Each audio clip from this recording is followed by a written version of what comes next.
welcome back to my film and TV channel. We're all staying safe, and well, we're flying over to Netflix today, and we're flying over to watch a Jackie Chan film. Yes, always good to see Jackie Chan, no matter what sort of film he's in, but yeah, a bit more of that in a moment. We're going to look at something that's been called Project Extraction, or certainly on Netflix in the UK, Hidden Strike. We'll have a look at that today. Please, if you're new to the channel, push that subscribe button, push the bell notifications, everything film and TV, information, vlogs, reviews, lots of different things. Not just my opinions, they're just a little element of this, just what people are thinking generally on these films or TV dramas, etc. So join me, spread the word, great to have you on board. Leave us all your comments, any comments you want to make, just leave them about this or anything to do with film and TV. And if you can if you are pressing buttons, just give us that like button a smash, just press that thumbs up button for me, be very appreciative. Right, a 12 certificate, 102 minutes, yeah, probably about 20 minutes too long for this sort of film. Action, adventure, comedy, comedy, not so much. A bit of action, adventure, yeah, fair enough. In the old style of going back in time. Well, I had my video shop in the 90s and the 2000s. There was plenty of these films about then. Of course, we're going over to Netflix. It's a 2023 Chinese-American collaboration, directed and edited by Scott Waugh, from a story by Arash Amel, and it stars, as we mentioned, Jackie Chan, John Cena's the sort of all-action hero alongside him, Zenwei Wang and Pilu Aspek. Hidden Strike was released on July the 28th. I'm recording this on August the 1st, so generally worldwide in the US and the UK, etc. Check your territory. And it's about basically two special ex-forces soldiers who escort a group of civilians along Baghdad's highway of death. That's a small element of it. There's a sort of hostage situation, and the baddies are after him, but they have to get to that green zone as well. So a typical plot, nothing clever, nothing too fantastic. What about the scores? Well, not fantastic scores. Internet Movie Database 5.5 out of 10, based on 4,500 reviews as I'm doing this, and Rotten Tomatoes audience a bit down on it, 54% positivity. So in other words, if they had 100 people, 54 said it was okay and the others not so much. The critics, they hate it, they absolutely hate it. There's only 6 on Rotten Tomatoes, but it's getting a 17% positivity. It means one person liked it and 5 didn't, basically. That's how that breaks down.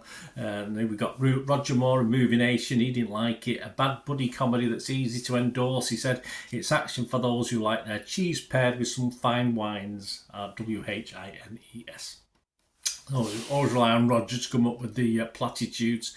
Chase Hutchinson, what a great name, from Collider website, said, even when it tosses everything it can at the screen, it all comes crashing down once more. The only question you have left is, it a flop of a movie is dumped on streaming and no one is around to see it. Does it still land with a thud? I don't know, mate. We're on about trees in wood in forests here, aren't we? M.N. Miller from Ready Steady Cut website said, Hidden Strike may have the most grotesque use of computer-generated special effects the world has ever seen. I don't think so, mate. I've watched Marvel and DC films. Neil Sonzo, he's the lone voice. He's the lone guy who likes it. He's from the Times in India, or Times of India. Perhaps he's watched too many Indian films, I'm not too sure. But a brain-dead yet amusing flick. Yeah, that's a good analogy. Hidden Strike makes the most of Chan and Cena's abilities to entertain on the screen. Well, certainly Chan. I'm not too enamoured with Cena. Right, on to my thoughts, guys. It's only a small one today. Yeah, of course it's a flashback. As I said, I had loads. What do you think of the old Jean-Claude Van Damme, Steven Seagal, yes, Jackie Chan, even films of many years gone by, of course. This is just a flashback to that sort of thing. Throwaway stuff that's straight to streaming, that, hey, you pay a subscription to Netflix or Amazon, so why not just sit back and say, oh, it's all right, it's fine. It's part of my subscription anyway. I'm not paying extra. I'm not going to the cinema to watch it, which, so what the hell? And even if you had gone to the cinema and watch it, there's enough going on the screen to make it sort of passable, even though it might cost you 15, 20 quid. But of course, an energetic Jackie Chan is always a good watch. Though there's, yeah, that's about it. An energetic Jackie Chan and the girl who plays his daughter's fine. There's a nice little bit of chemistry, but generally the chemistry between Chan and Cena, for me, doesn't really work. I don't like Cena that much. That's just a personal thing.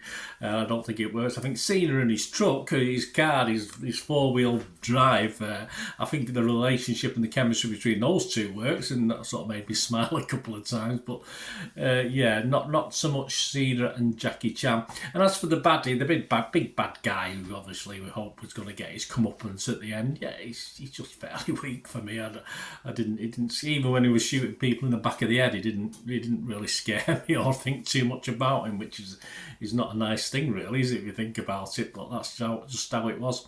There is enough in some good Chan style action sequences for me. I'm not a big action film fan anyway. I like a good story, but I know what I was getting with this, so I quite enjoyed it.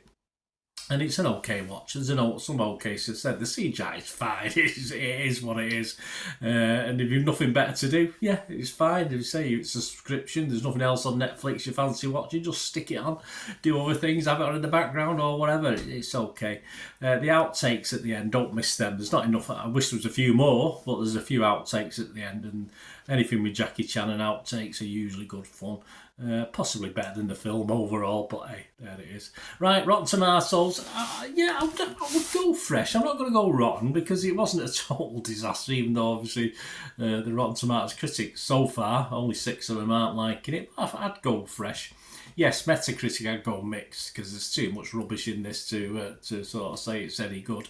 And as far as the score, as you know, if it gets less than 5, I don't tend to give it a score. But as I said, because there were sequences in this I quite enjoyed at times amidst the rubbish, I will give it a 5 out of 10. I'll give it a minimum 5 out of 10. It's not the greatest film you're ever going to watch, but I always like watching Jackie Chan anyway. So I'm not a big action film fan, but of all the action films I've watched in my time, Jackie Chan's one of my favourite characters with the stunts he does, etc. And he's a live wire, even for his age. I mean, he's knocking on a bit now, but he can still throw himself about, so all credit to him.